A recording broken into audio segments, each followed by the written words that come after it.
The first step towards achieving your dreams is having the right coach. Get the best education with forensic classes by Diksha and make your net forensic exam dreams come true. Download the app now. Before starting today's class, a quick reminder that we have an application. Application की link आपको description में मिल जाएगी, वहां से आप इसे download कर सकते हैं। आप प्ले स्टोर से भी इसे डाउनलोड कर सकते हैं एंड ऐप स्टोर से भी इसे डाउनलोड कर सकते हैं। जैसे आप एप्लीकेशन डाउनलोड करेंगे, आपको लॉगिन करना होगा। लॉगिन करने के बाद आप स्टोर पर क्लिक कर सकते हैं। स्टोर में आपको कोर्स लिस्ट मिलेगी। इस कोर्स लिस्ट में से आप अपना डिजायर्ड कोर्स सेलेक्ट कर सकते हैं एंड एनरोल कर सकते हैं।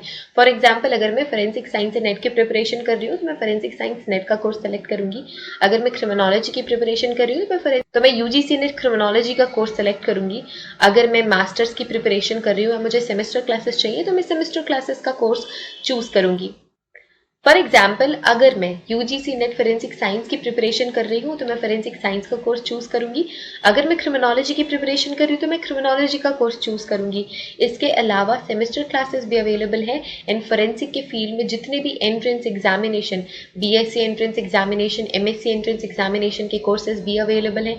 इसके अलावा साइंटिफिक ऑफिसर, साइंटिफिक असिस्टेंट के कोर्सेज भी अवेलेबल हैं। तो आप अगर किसी भी एंट्रेंस एग्जामिनेशन, किसी भी कॉम्पिटिटिव एग्जामिनेशन की प्रिपरेशन कर रहे हैं फोरेंसिक साइंस या क्रिमिनोलॉजी के फील्ड से, तो वो सारी की सारी क्लासेस आपको सिर्फ और सिर्फ मिलेंगी हमारे एप्लीकेशन पे। तो हमारा एप्लीकेशन डाउनलोड आप कर सकते हैं। Forget to download our application and start your preparation with us.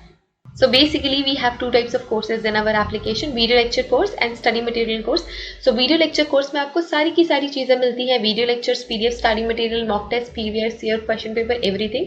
Study material course में आपको सिर्फ और सिर्फ study material, previous year question papers और मॉक टेस्ट मिलते हैं। वीडियो लेक्चर्स उसमें इंक्लूडेड नहीं होते हैं। So that's the basic difference between video lecture course and study material course. So it's clear now. You can join these classes according to your preparation and start preparing with us. Hello everyone, welcome to today's class. और आज की class में हम पढ़ रहे हैं poroscopy. ठीक है, so poroscopy is the personal identification method. Poroscopy क्या है? पोरोस्कोपी मेथड है पर्सनल आइडेंटिफिकेशन का। पर्सनल आइडेंटिफिकेशन बहुत ही इंपॉर्टेंट रोल प्ले करता है फोरेंसिक्स में, क्योंकि इससे हम सस्पेक्ट्स को आइडेंटिफाई करते हैं। And poroscopy is the method of personal identification. इसके अलावा और कौन कौन से टूल्स हैं, मेथड्स है पर्सनल आइडेंटिफिकेशन के? तो एक तो हो गया फिंगरप्रिंट, ठीक है। इसके अलावा डीएनए एनालिसिस भी इंपॉर्टेंट टूल है पर्सनल आइडेंटिफिकेशन का। तो ये दोनों ही बहुत ही ज़्यादा important, fingerprint and DNA analysis, ये दोनों ही बहुत ही इंपॉर्टेंट पर्सनल आइडेंटिफिकेशन के मेथड्स हैं। उसी तरीके से ही पोरोस्कोपी से भी हम पर्सनल आइडेंटिफिकेशन करते हैं। अब ये पोरोस्कोपी, यहाँ पे आपको फिंगरप्रिंट्स दिख रहे हैं, मैं एफपी लिख देती हूँ। यहाँ पे आपको क्या दिख रहे हैं? यहाँ पे आपको फिंगरप्रिंट्स दिख रहे हैं। अब आप ये सोच रहे होंगे कि हम पोरोस्कोपी में फिंगरप्रिंट्स के साथ क्या कर रहे हैं। तो जो पोरोस्कोपी होती है उसमें आप पोर्स का एनालिसिस करते हो। तो यहाँ पे देखो, ये जो आपको स्मॉल स्मॉल वाइट स्ट्रक्चर्स दिख रहे हैं, ये सारे के सारे क्या है? पोर्स हैं। ये हमारे स्वेट पोर्स होते हैं जो हमारी स्किन में प्रेजेंट होते हैं।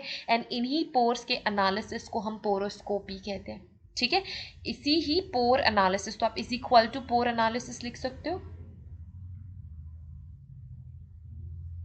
पोर एनालिसिस। ठीक है, सो इस पोर एनालिसिस को हम कहते हैं poroscopy. In poroscopy the characteristic features, क्या? Characteristic features of sweat pores. हम किस पोर को कंसीडर कर रहे हैं? We are considering sweat pores on palmar surface, plantar surface, and these pores are examined and studies. ठीक है, सो आपकी पामर सरफेस पे भी और प्लांटर सरफेस पे भी, मतलब आपकी पूरी की पूरी बॉडी में बहुत स्मॉल स्मॉल हेयर्स होते हैं। एंड ये जो हेयर होते हैं इन्हीं पोर्स से ही निकलते हैं। एंड आपकी पूरी की पूरी बॉडी स्ट्रक्चर में ये स्मॉल पोर्स रहते हैं। एंड इनकी ही स्टडी को, इनके ही एग्जामिनेशन को हम पोरोस्कोपी कहते हैं। अब हम इनकी आइडेंटिफिकेशन, हम अब जो पोरोस्कोपी है उसको हम आइडेंटिफिकेशन टूल क्यों मान रहे हैं, या फिर आइडेंटिफिकेशन में हम कैसे इस्तेमाल करेंगे? तो ये जो पोर्स होते हैं वो यूनिक होते हैं। जब कभी भी कोई चीज़ यूनिक होती है, जो डीएनए फिंगरप्रिंटिंग है, जो डीएनए फिंगरप्रिंट्स होते हैं वो यूनिक होते हैं। क्या होते हैं? तो जब कभी कोई भी चीज़ यूनिक होती है हम उसके थ्रू पर्सनल आइडेंटिफिकेशन कर सकते हैं। अगर लेट्स से मेरे को कोई क्रोमोसोमल डिसऑर्डर है तो वो एक यूनिक फीचर हो गया, क्योंकि मुझे ही सिर्फ क्रोमोसोमल डिसऑर्डर होगा, मेरे ही जैसे और लोगों को क्रोमोसोमल डिसऑर्डर नहीं होगा। तो ऐसे ही जो मेरा डीएनए फिंगरप्रिंट है वो यूनिक है, जो मेरा फिंगरप्रिंट है वो यूनिक है। एंड इसी तरीके से ही जो मेरी बॉडी में पोर्स मौजूद हैं, जो मेरी पोर्स जो मेरी बॉडी में पोर्स रह रहे हैं,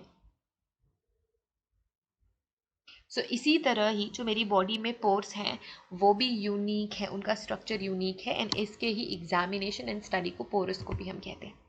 अब ये पोरोस्कोपी किसने खोजी?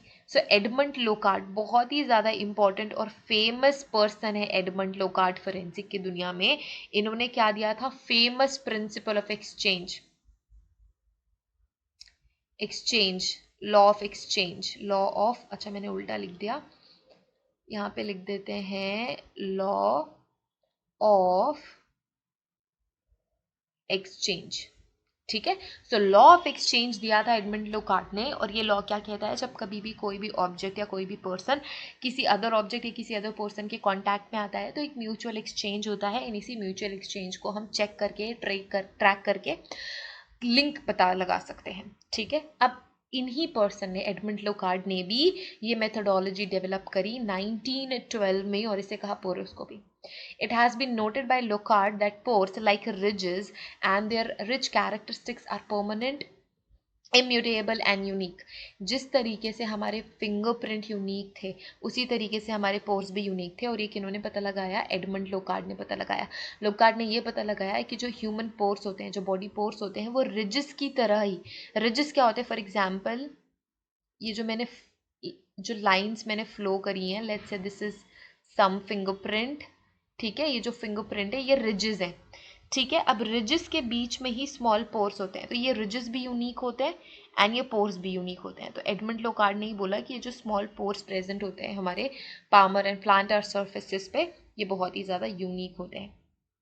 तो जिस तरीके से रिजिस, ये जो स्किन फ्लो हो रही है, जो स्किन उठी हुई होती है उसको हम रिजिस कहते हैं। सो रिज कैरेक्टरिस्टिक भी यूनिक है, उसी तरह पोर्स भी यूनिक है, एंड ये परमानेंट है। ये पोर्स भी परमानेंट होते हैं, ये कभी चेंज नहीं होते हैं, इसी वजह से यूनिक है। जिस तरीके से हमारे जो फिंगरप्रिंट है, अगर हमें कोई चोट लग जाती है तो जब ये चोट ठीक होती है सो सेम फिंगरप्रिंट वापस से बन जाते हैं, उसी तरीके से अगर हमें कोई चोट लगी है या कोई भी प्रॉब्लम हुई है, कोई स्किन डिजीज हुई है, तो पोर्स वापस से बिल्कुल उसी तरीके से ही क्रिएट होते हैं जिस तरीके के वो होते हैं, एंड इसी वजह से ही ये यूनिक फीचर हम इस्तेमाल कर सकते हैं पर्सनल आइडेंटिफिकेशन में। It entails the investigation of pores evident in fingerprint and impression left on a crime scene. अब ये आपको पोरोस्कोपी आप कैसे कर सकते हो? जो भी फिंगरप्रिंट आप डेवलप करोगे क्राइम सीन पे, या जो भी फिंगरप्रिंट आपको मिला है, फिंगरप्रिंट इंप्रेशन से ही आप पोरोस्कोपी करते हो, मतलब फिंगरप्रिंट इंप्रेशन से ही आप पोर एनालिसिस करते हो, क्योंकि फिंगरप्रिंट में ही पोर है। अब इसके अलावा अगर फिंगरप्रिंट नहीं भी है तो कोई भी स्किन इंप्रेशन अगर है तो स्किन इंप्रेशन से भी आप पोरोस्कोपी इस्तेमाल कर सकते हो, मतलब स्किन इंप्रेशन में भी आप पोरोस्कोपी यूज करते हो, मतलब पोर्स का एनालिसिस एंड स्टडी।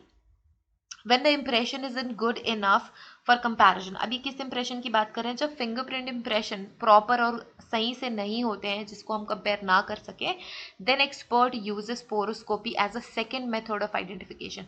अगर आपको क्राइम सीन से प्रॉपर फिंगरप्रिंट मिल रहे हैं जिसको हम आइडेंटिफाई कर सकते हैं, जिसको हम कंपेयर कर सकते हैं, तो फिर परेशान होने की जरूरत नहीं है कि पोर एनालिसिस कर रहे हैं।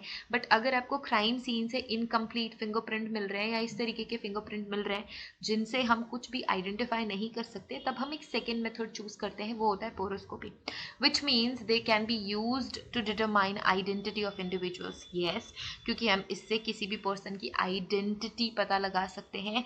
When ridges are not available to provide sufficient characteristics, जब रिजेस अवेलेबल नहीं होती है सफिशिएंट डाटा प्रोवाइड करने के लिए, तब हम पोर्स यूज करते हैं।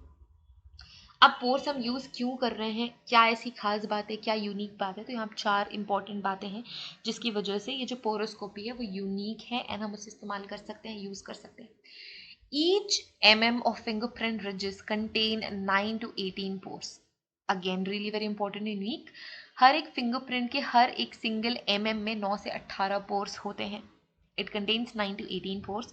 They are unique in size. अभी जो पोर्स होते हैं वो साइज में यूनिक होते हैं, शेप में यूनिक होते हैं, इनका एक्सटेंड यूनिक होता है, इनका पोजीशन यूनिक होता है, एंड नंबर्स भी यूनिक होता है, अलग अलग इंडिविजुअल है।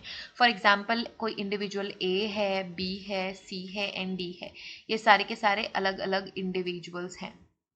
लेट्स से सो अगर हमको क्राइम सीन में मिला है तो 1 mm फिंगरप्रिंट में 12 क्या है? पोर्स हैं। ठीक है। सो इन 4 जो इंडिविजुअल्स हमारे सस्पेक्ट है, लेट्स से ये चारों के चारों हमारे सस्पेक्ट है, एंड जो सी इंडिविजुअल है इसके 1 mm फिंगरप्रिंट में 12 पोर्स अगर मिल जाते हैं तो जो सस्पेक्ट सी है उसका कोई ना कोई लेना देना है क्राइम सीन पे मौजूद फिंगरप्रिंट से। तो इस तरीके से आप पोरोस्कोपी करते हो। जो भी कैरेक्टरिस्टिक्स हैं, मतलब साइज, शेप, अभी तो मैंने सिर्फ नंबर का एग्जाम्पल लिया ना, तो हम इसी तरीके से डिफरेंट साइजेस पे भी आइडेंटिफिकेशन करते हैं, शेप्स पे भी, एक्सटेंट पे भी, पोजीशन पे भी। एंड हम किसी भी सस्पेक्ट पर्सन को अक्यूज हम किसी भी पर्सन को एंड इस तरह हम किसी भी पर्सन को आइडेंटिफाई कर सकते हैं। Pores are permanent and they do not change during a life. ठीक है, किसी भी इंसान की एक जिंदगी में ना तो फिंगरप्रिंट नए बनते हैं, डिफरेंट फिंगरप्रिंट बनते हैं, और ना ही पोर्स डिफरेंट बनते हैं, तो ये यूनिक होते हैं। This is useful when only fragments of fingerprint are available. ये कब यूजफुल होते हैं? जब सिर्फ और सिर्फ फिंगरप्रिंट के फ्रेगमेंट्स अवेलेबल होते हैं। अब एक केस था बोनेट एंड साइमन का, जिसको लोकार्ड ने सॉल्व किया था with the help of pore analysis, poroscopy, on the basis of impression of pores in the latent prints, which opened a new chapter in the science of identification. But this technique could not gain much popularity except for a few stray works here and there, most likely due to the following reasons. So अब क्या है, ये जो case था bonnet and Simon का, लोकार्ड ने उसे solve किया था विद द हेल्प ऑफ पोरोस्कोपी की मदद से। एंड इसके बाद लोगों को पता चला कि पोरोस्कोपी भी कुछ मेथड है जिसके थ्रू हम पर्सनल आइडेंटिफिकेशन कर सकते हैं। लेकिन जितनी पॉपुलैरिटी फिंगरप्रिंट एनालिसिस को मिली, उतनी पॉपुलैरिटी पोरोस्कोपी को नहीं मिली। क्यों नहीं मिली? कुछ प्रोबेबल रीजन हो सकते हैं। It is because of lack of sufficient and systematic data about the various aspect of sweat pores such as shape, size, position and intersecting frequency. So हो सकता है इसका रीज़न ये रहा कि हमारे पास sufficient and systematic डाटा नहीं है इन पोर्स का, मतलब सिस्टमैटिक डाटा नहीं है शेप का, साइज का, पोजिशन का, इंटरसेक्टिंग फ्रीक्वेंसीज का। Then we have the sweat pores may not always appear in latent and inked fingerprint. अब प्रॉब्लम ये है कि हमेशा पोर विजिबल नहीं होते आपके लेटेंट या फिर इंक्ड फिंगरप्रिंट पे, and their microscopic nature restrict the fingerprint experts to give proper attention to examine their details and to use them in identification purpose. अब देखो, जब आपको क्राइम सीन पे फिंगरप्रिंट मिलते हैं तो बहुत कम ऐसा होता है कि विजिबल फिंगरप्रिंट मिले। अगर कोई भी विजिबल फिंगरप्रिंट क्राइम सीन पे प्रेजेंट होता है तो जो क्रिमिनल होता है वो खुद भी अलर्ट हो जाता है और वो उससे क्या करता है, उसे डिस्ट्रॉय करने की कोशिश करता है या मिटाने की कोशिश करता है। फिंगरप्रिंट्स तब बच जाते हैं जब जो क्रिमिनल है उसको वो फिंगरप्रिंट्स नहीं दिखते, मतलब लेटेंट फिंगरप्रिंट, इनविजिबल फिंगरप्रिंट। और जब हम फिंगरप्रिंट डेवलप करते हैं तो ये जो स्मॉल स्ट्रक्चर्स हैं, पोर्स हैं, वो प्रॉपर डेवलप नहीं हो पाते। जो एकदम इंपॉर्टेंट माइन्यूट कैरेक्टरिस्टिक फीचर्स हैं पोर्स के, वो हम रिकॉर्ड नहीं कर पाते। तो ये भी एक रीज़न है कि पोरोस्कोपी को बहुत ज़्यादा पॉपुलैरिटी नहीं मिली। ये दो बहुत ही ज़्यादा इंपॉर्टेंट रीज़न है, क्योंकि आप पोरोस्कोपी को बहुत कम जानते हो। पोरोस्कोपी एक बहुत स्मॉल एलिमेंट है आपके फोरेंसिक्स में, but fingerprint has huge part of your subject. It is huge part of your subject, और ये बहुत ही ज़्यादा इंपॉर्टेंट है, यूनिक है ना। सो इसके थ्रू हम ऑसमली, फिंगरप्रिंट्स के थ्रू हम ऑसमली पर्सनल आइडेंटिफिकेशन कर सकते हैं। एंड जो रिच कैरेक्टरिस्टिक्स हैं वो बहुत ज़्यादा प्रोमिनेंट होते हैं। जब हम फिंगरप्रिंट डेवलप करते हैं तो भी वो बहुत प्रोमिनेंटली डेवलप होते हैं एज कम्पेयर टू पोर्स। तो ये रीज़न हो सकता है कि पोरोस्कोपी को उतनी पॉपुलैरिटी नहीं मिली, उतनी अटेंशन नहीं मिली।